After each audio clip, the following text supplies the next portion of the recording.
안녕하세요. 고인류학자 이상희입니다.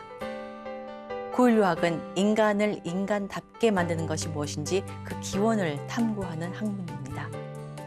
두발 걷기는 지난 시간에도 이야기했지만 가장 처음 등장한 인간의 특징입니다. 오늘 이야기하는 특징은 슬로우 라이프입니다. 그런데 이 두발 걷기와 슬로우 라이프는 서로 관계가 있습니다. 오늘 이야기의 주제입니다. 여기 제 강의를 보조해줄 조교들을 소개합니다. 그럼 또 장갑을 껴볼까요? 오늘 같은 경우에는 화석이 하나밖에 없는데도 그래도 미관상, 일관된 시인을 위해서 낍니다. 침팬지 두개골입니다. 이 옆에 어른 두개골, 어른은 현생 인류, 호모사피엔스. 자, 침팬지는 침팬지라고 부르는데 침팬지에도 그러면 종명이 있나요? 궁금하시죠? 있습니다. 판트로글로다이티스. 좀 어렵죠? 보통 침팬지. 그리고 침팬지는 호모와는 달리 호모에는 지금 존재하는 종은 하나밖에 없죠. 호모사피엔스. 다른 호모가 없잖아요. 침팬지에는 종이 둘이 있습니다. 판트로글로다이티스, 파니스카스, 보노보 침팬지라고 들어는 보셨죠? 그렇게 둘이 있습니다. 그 중에 이 분은 판트로글로다이티스입니다. 이 큰 수모니와 작은 머리는 지난번부터 열심히 제가 이야기를 한 포인트이죠. 침팬지 두뇌 용량 얼마라고요? 450. 인간의 평균 두뇌 용량 1400. 네, 잘하셨습니다. 거기에 비해서 이 치아는, 인간의 치아는 굉장히 다르죠. 작고 연약하게 보입니다. 참, 여기서 한마디 하나 또 짚고 넘어갈 것이 이 침팬지 같은 경우는 턱이 없습니다. 그렇죠? 미끈하게 생겼어요. 그 대신 인간에게는 턱이 있습니다. 턱이 옆에서 보면 조금 튀어나온 게 보이죠. 이 턱은 현생 인류를 특징 짓는 특징 중에 하나입니다. 사람들이 이 턱이 있으면, 화석뼈에 턱이 있으면 현생 인류라고 이야기합니다. 아이의 두개골입니다. 호모사피엔스, 우리 아이죠. 턱뼈와 치아입니다. 이 아이가 몇 살에 이렇게 뼈로 되었는지는 알 수 있는 방법이 있습니다. 치아가 뭐가 나왔는지를 보면 됩니다. 그러니까 전이에서 영구치 어른이로 바뀌면서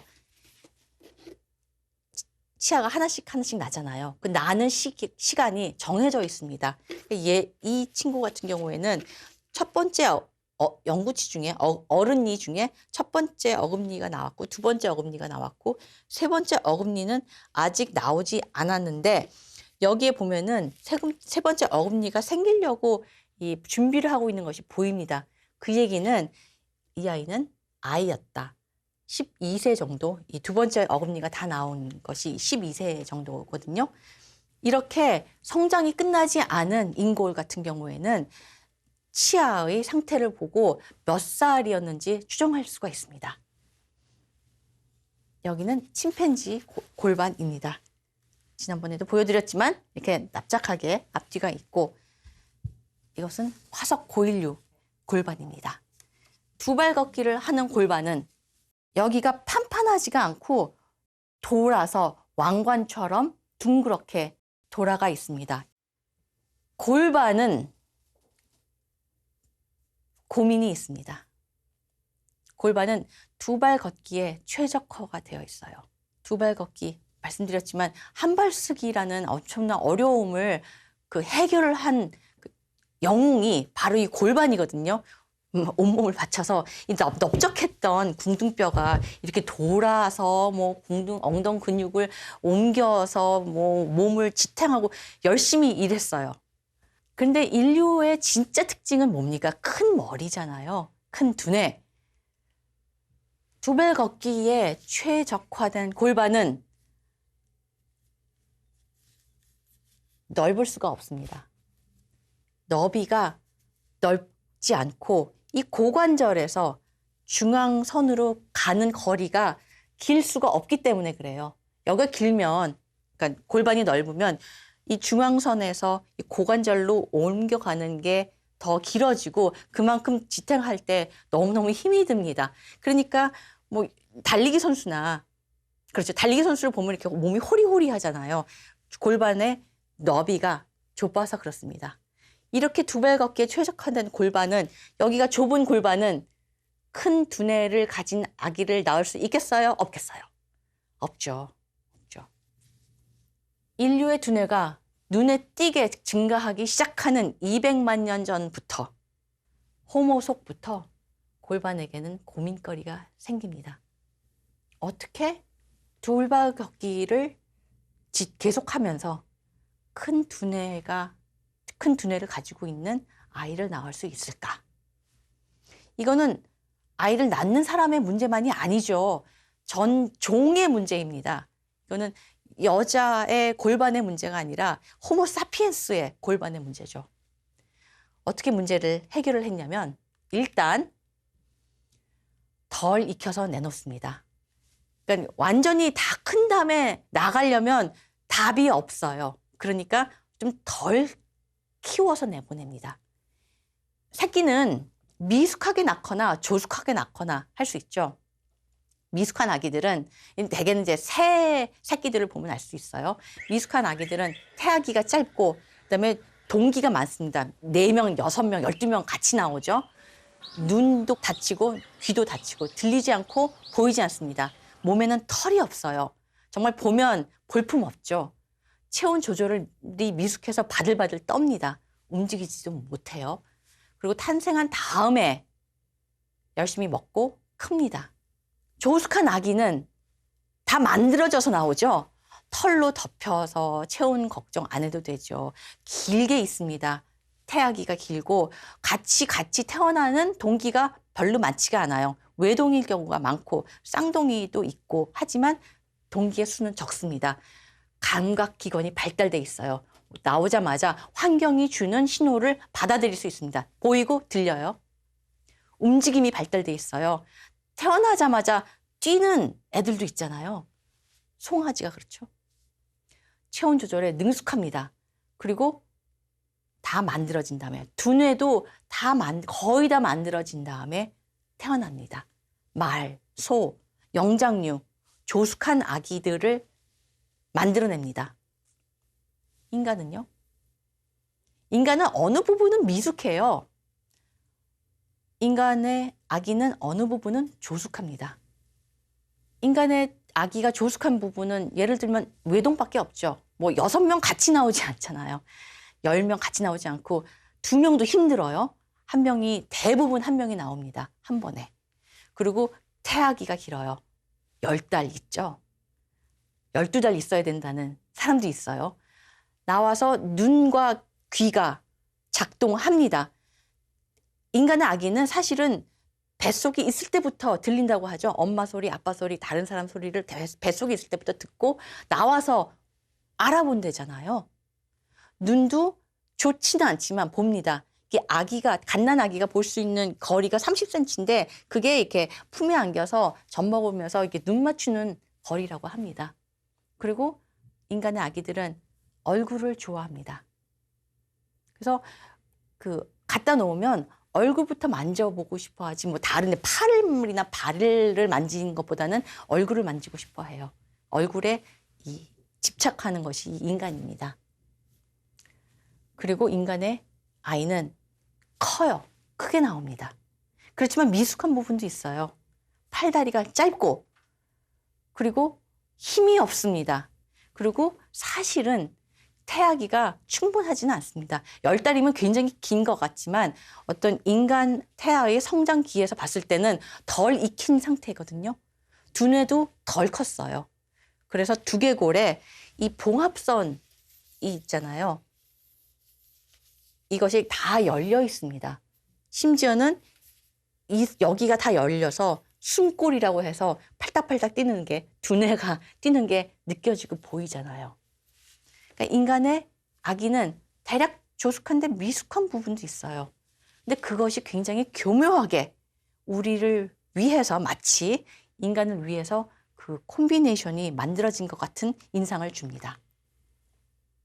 인간의 아기는 미숙하게 태어나서 아직 덜 익은 아기를 태어나서 하지만 몸집은 큽니다. 인간의 아기 몸집은 어른 몸집의 6%인데 침팬지 같은 경우에는 침팬지 갓난아기의 침팬지는 어른의 3%밖에 안 된대요. 그러니까 인간 아기는 큰 거예요, 생각보다. 그리고 인간 아기의 머리는 어른 머리의 30%가 채 안 됩니다.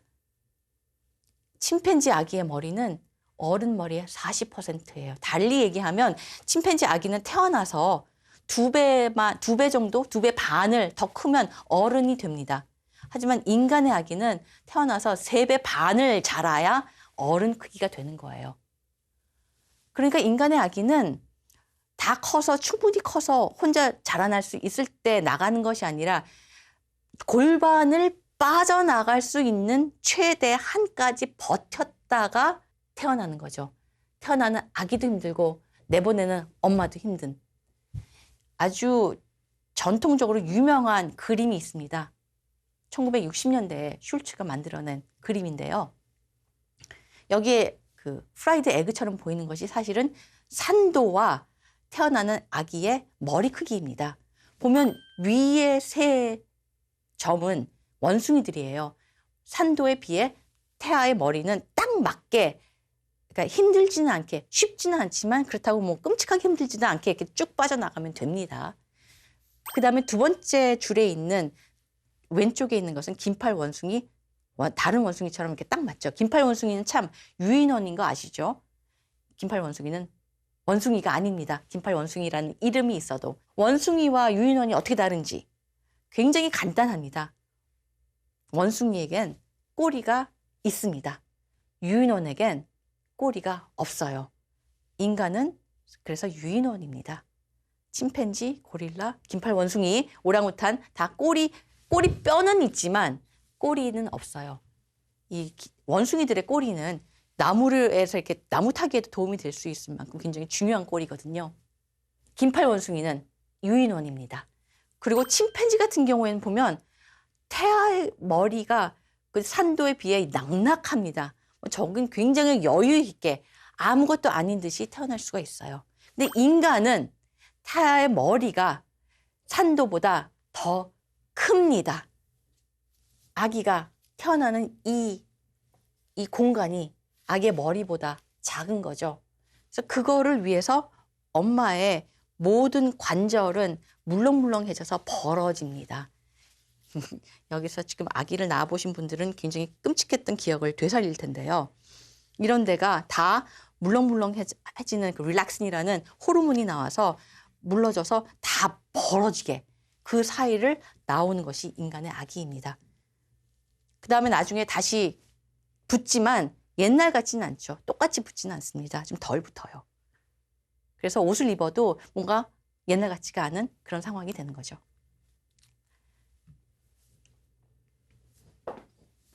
그럼 여기서 제가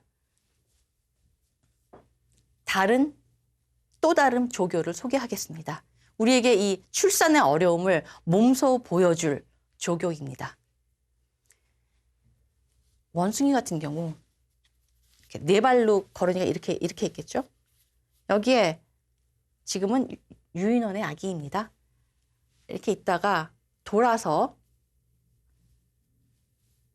아래를 봅니다. 아기가. 그래서 이렇게 나와요. 그래서 태어납니다. 태어난 다음에 엄마다 하고 만나면 됩니다. 굉장히 낙낙하니까요. 인간의 아기는 이번에는 인간의 아기 역할을 메소드 방식으로 하겠습니다. 네 발로 있지는 않죠. 이렇게 앉아 있거나 서 있거나 누워 있거나 합니다. 인간의 아기도 이렇게 있다가 태어나는 순간에 돌리죠. 아기가 돌아요. 그리고 다른 원숭이, 다른 유인원과 마찬가지로 앞을 보고 산도를 들어가기 시작합니다. 근데 들어가면서 낑기죠. 왜냐하면 머리보다 더 큰 어깨가 있거든요. 그리고 머리는 앞뒤로 길지만 어깨는 양옆으로 길기 때문에 이 낑기는 곳을 지나가려면 머리를 한번 틀어야 됩니다. 그래서 어깨가 빠져나가고 그 다음에 한번 더 틀어서 그 다음 산도에 좁아지는 부분에서 어깨가 다시 한번 빠져나갈 수 있어서 태어나는 순간 아기는 원숭이와는 달리 앞이 아니라 뒤를 보게 됩니다. 그래서 엄마가 이 아기를 잡아서 엄마 안녕 할 수가 없어요. 다른 사람이 이 아기를 받아주어야 합니다. 인간의 출산은 필연적으로 사회적일 수밖에 없어요. 다른 사람이 있어야 출생이 가능합니다. 아기가 태어나는 순간이 되면 암컷은 준비해뒀던 곳으로 혼자 갑니다. 그래서 조용한 곳에서 아기와 만나요. 인간의 여자는 산통을 느낄 때 혼자면 더 스트레스 받습니다. 오히려 이 출산이 중지될 수도 있어요. 긴급 제왕절개 수술로 들어갈 수도 있어요. 진화의 결과로 우리는 산통을 느낄 때 누군가를 찾도록 되어 있습니다. 그 찾는 것은 우리가 믿는, 같이 함께 할 사람인 거죠. 그러면 이제 우리는 그걸 물어볼 수가 있는 거예요. 언제부터 이 2번 비틀기 출산이 시작되었을까? 이론적으로 봤을 때는 인간의 두뇌가 본격적으로 증가하기 시작한 200만 년 전부터 이 2번 비틀기 출산이 시작되었다고 가설을 세워볼 수가 있을 것입니다. 200만 년 전 두뇌가 갑자기 증가하기 시작한 것은 호모 에렉투스와 연관이 있습니다. 그렇게 해서 태어난 아기는 태어나도 마치 아직 안 태어난 것처럼 빠르게 성장합니다. 그래서 사람들이 그러는 거예요. 우리는 10달이 아니라 12달은 있었어야 했다. 왜냐하면 아기가 나중에 태어난 후 2달도 마치 아직 아기 집에 있듯이 열심히 크기 때문에 그 태어난 다음 아기는 차례로 안겨 다니면서 자주 젖을 먹습니다. 인간 젖은 묽어요. 사자젖처럼 하루에 한 번 주고 어디 딴 데 가서 볼일 보고 돌아올 수가 없이 한두 시간마다 계속 먹여줘야 해요. 그리고 계속 안겨 있어야 합니다. 근력이라고 아무것도 없이 밀가루 반죽 같은 아이이기 때문에 안아줘야 돼요. 침팬지나 다른 유인원은 태어나면 아기가 이 악력이 있어서 엄마 털을 붙잡고 매달려 있을 수 있습니다. 인간의 아기는 그렇게 못하죠. 안아줘야 됩니다. 그 안아주는 것은 사실 엄마뿐만이 아니라 사회가 돌아가면서 안아줍니다. 한 명당 아기를 안아주는 시간은 몇 시간이 채 안 됩니다. 그러니까 지금 코로나 시국으로 모두들 집안에 있는데 집안에서 1명, 2명이 아이를 본다는 것은 사실 진화적으로 말이 안 되는 시츄에이션인 겁니다. 아이를 키우는 일은 사회가 나서서 같이 키워야 하고 같이 태어나게 만든 아이를 같이 키워야 하는 거죠. 그렇게 해서 아기는 첫 1년 동안 아기 집에 있었던 듯이 자라면서 사회를 배우게 됩니다. 사람을 읽고 그렇게 좋아하는 사람의 얼굴을 보면서 표정을 읽고 다른 사람의 마음과 다른 사람의 의도를 배우는 연습을 하게 됩니다. 인간에게는 큰 두뇌가 있을 뿐만 아니라 큰 몸집이 있습니다. 우리 언제 생각하면 우리는 그렇게 큰 것 같지가 않아요. 코끼리나 고래에 비교해서 그렇습니다. 대략의 포유류 사회에서 인간은 큰 편에 속합니다. 큰 두뇌, 큰 몸집을 만들려면 오래 걸립니다. 이게 세포를 만들어야 되잖아요. 그리고 그 만드는 데 들어가는 에너지가 있고 그거를 현상 유지하는데, 수리하는데, 대체하는데 들어가는 에너지가 있고 굴리는데 들어가는 에너지가 있습니다. 침팬지 같은 경우에는 13년이면 어른이 됩니다. 인간은 몇 년이 걸려서 어른이 되죠? 몸으로는 18년이라고들 얘기를 합니다. 제3대구치 사랑니가 나는 게 18년이니까. 근데 몸이 다 컸다고 어른이 되는 건 아니죠. 경제적인 자립을 하려면 또 더 오래 걸리고 30년이 걸린다는 이야기도 있으니까요. 이 모두 오래 걸리는 슬로우 라이프, 빨리 하려면 그만큼 많은 에너지가 단기간에 폭발적으로 들어가야겠죠.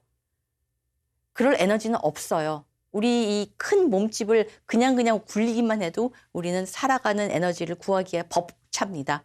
그렇지만 설사 그렇게 많은 에너지를 한꺼번에 넣어서 빨리 자랄 수 있다고 하더라도 되지 않을 수도 있어요. 어떤 거는 그냥 시간이 필요할 수도 있거든요.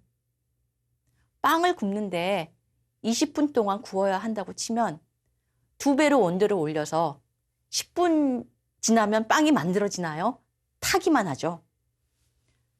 우리에게 필요한 시간, 그것은 줄인다고 에너지를 더 준다고 줄여지는 것이 아니라 그냥 기본적으로 먹고 들어가야 하는 시간입니다. 특히 관계에 대한 정보, 어떤 것을 익히는데 필요한 게 10,000시간이라면서요. 사람이 살아가는데 필요한 정보와 관계에 대한 정보는 필연적으로 시간을 필요로 합니다. 이렇게 느려진 성장기, 인간은 느려지고 또 생애가 늘어났습니다. 이거 위험하죠? 왜냐하면 빨리 커서 빨리 재생산하는 게 안전하잖아요.